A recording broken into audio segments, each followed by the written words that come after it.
Welcome back to the McCown Podcast. John Shannon, Richard Deitch, joined by the 2023 Elmer Ferguson Award winner, which puts him in the Hockey Hall of Fame Media Division, former SI executive, writer, bon vivant, great golfer, Mark Mulvoy. Mark, welcome to the show. Thank you very much. Nice to be back with you. It's been a long time. And congratulations on the induction, which will occur on the 13th of November here in Toronto. Tell me, when you got the call that you were going to become a member of the media wing of the Hockey Hall of Fame, were you as surprised as many of us? Because I think a lot of us thought that we'd forgotten Mark Mulvoy and his impact on the game. That's true. It's funny. I was driving down to the airport in Miami to pick up my son, his wife, and my little grandson. They were coming in from Switzerland, where they lived, and spent a couple of weeks with us. When I got the call, I won't say I drove off the road, but my wife had to make sure I was all right. I was thrilled, honored, touched. I mean, I know so many, comrades really who have also won the Ferguson Award, and I knew Elmer, of course. And this was sort of the topping on the cake for somebody who has been retired and been basically out of the mainstream media since the end of the Olympics in 1996. You were the man who probably was responsible for the most important headline or the front cover of Sports Illustrated in the 1990s. And every one of us around the hockey world put our chest out a little farther than normal when, and correct me if I'm wrong, I'm going to paraphrase it because I don't have a copy in front of me, why hockey is hot and basketball is not. Well, I must tell you about that cover. Adam Silver, the commissioner now of the NBA, used to babysit for us in Rye, New York. And he just called and said to me, "David will never speak to you again." He was furious. David Stern had been forever complaining that there was too much hockey in the magazine and not enough basketball. And I just said to him, I said, "Well, I'm a hockey guy, David. I grew up in Boston, and while the Celtics were the dominant team in Massachusetts and New England at the time, when you're a hockey guy, you're a hockey guy.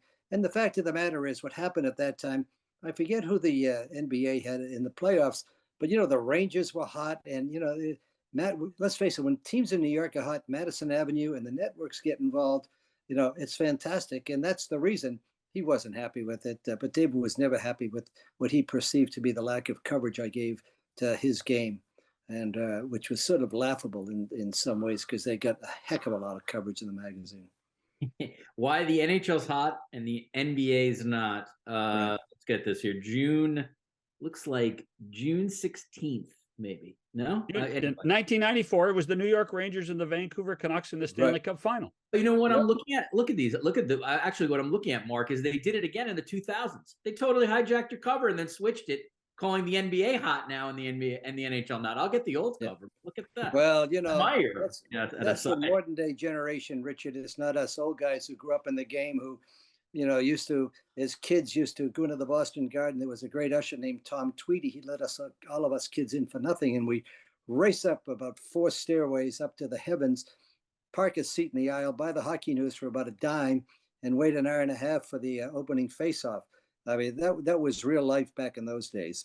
I want to tell one story that goes back to, I think, 84 or 85, because it was in the Olympic Saddle Dome in Calgary, and I'm running Western Canada for Hockey Night in Canada, and the great Sports Illustrated photographer Paul Bereswell is in the building. Right. And he's setting up strobe lights. And as Mark, as you remembered, strobes drove television nuts.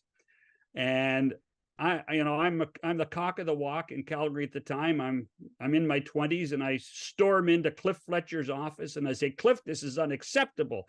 You're allowing strobe lights and it's going to affect Hockey Night in Canada on a Saturday night." He said, "John, Mark Mulvoy wants pictures. Mark Mulvoy gets pictures."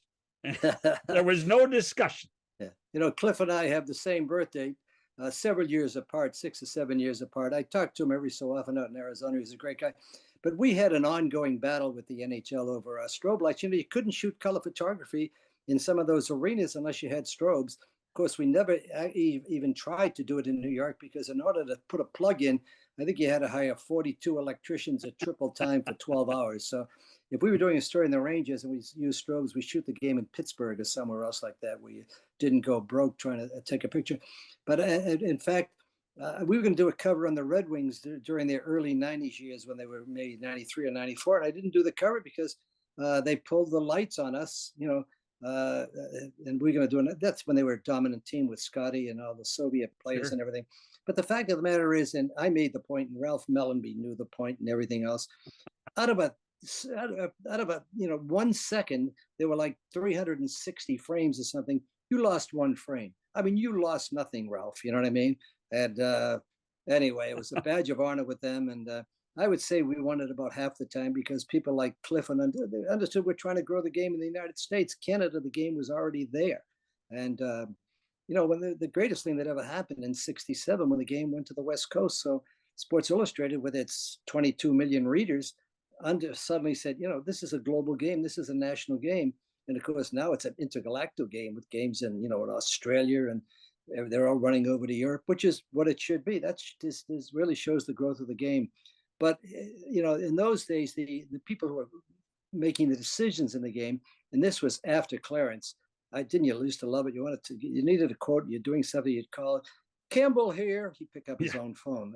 Nobody does that anymore. You got to go through 13 agents and 47 vice presidents. But we lost the battle a few of the times, and I really felt badly that the Red Wings, who deserved a cover in the magazine, didn't get it. So just finally, John, I've tracked it down. June 20th, 1994. Why the NHL's hot and the NBA's not. Pavel Bure and Mike Richter representing hockey. Hakeem and Ewing on the cover representing basketball. So good flavor of New York. So that means it was Vancouver Rangers and the Knicks and Houston.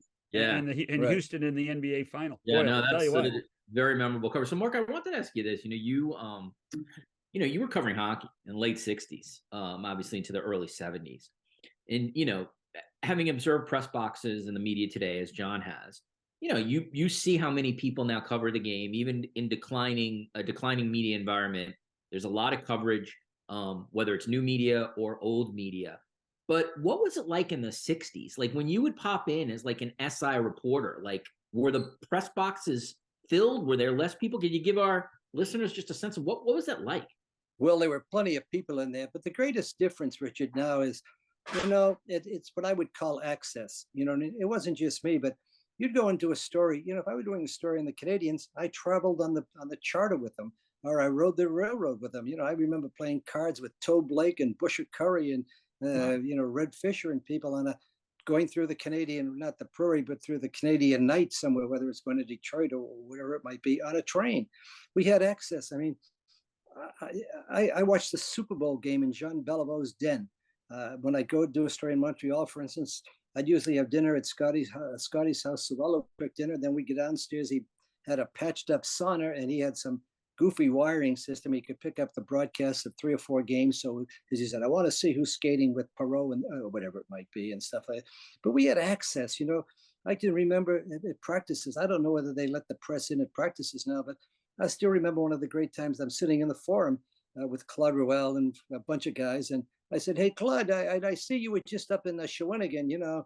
How was that day who plays for Cornwall? He says, oh, Mark, I must tell you, he is more than worse.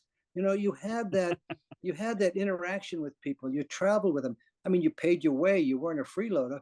But that to me is the sad thing. I mean, now I see that many broadcasters are not even traveling with teams to away games. I don't know how you do your job that way. Part of the job, but I'll tell you one of the reasons. When I was a rookie baseball writer for the Boston Globe back in the early 60s, I was on a plane going to Kansas City, DC-6B, which I think will land in about an hour, by the way.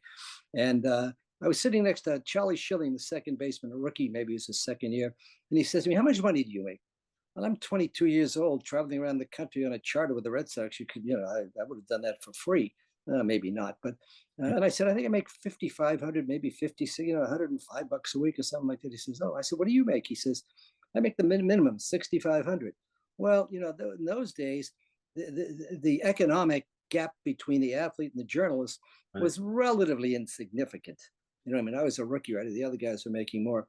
But my God, today, whatever the writer makes, the second baseman or the backup goalie or the third line checking wing, they're making a couple of $1 million a year. and that impacts coverage. And what really impacts it too, I'll be very blunt, is television. I remember standing one time, I was at Long Island, and during the playoffs one year back in the 70s, and all of a sudden, all these guys kept sticking their mics at my questions. And, I knew what was happening. I was going to do their job for them. So he asked, I'll never forget, asked Clark Gillies a question with about 5 F-bombs in it. And these guys said, you can't do that, we're live. I said, ask your own stupid questions. But that was you could get away with that. And that's what bothered me. Now the interviews, they're all canned. Guy sits there with the team logo and sponsors behind them. And, the intimacy we had in those days was fantastic. I mean, look at Canada, Russia in '72, the single greatest sporting event I've ever been a part of. Of course, I wrote the book with Kenny Dryden too about that series. But, I came back, I went to Russia that summer, and I came back and I said to my wife in the middle of August, I said, well, I'm off to Canada. I just got back from Russia. I'm off to Canada. I'll be back after the game on the 28th for about 48 hours. Then I've got to go to Stockholm so the team can stay in shape for a week. What a joke that was, by the way. And then off to Moscow, Prague, and then I had to come back and write a book. So I said, I'll see you again in about 8 weeks. And but that was the glorious part of it. She understood it. We had a couple of young kids at the time. They're not young anymore. But it was a glorious time. And that still is anybody who tells you in Canada who was alive at that time, that's not the greatest moment in Canadian sports history. I love it. Yes, some of these young guys, they say, oh, when Crosby scored a goal to beat the U.S. at Vancouver. I mean, that was like an East-West all-star game, if you ask me.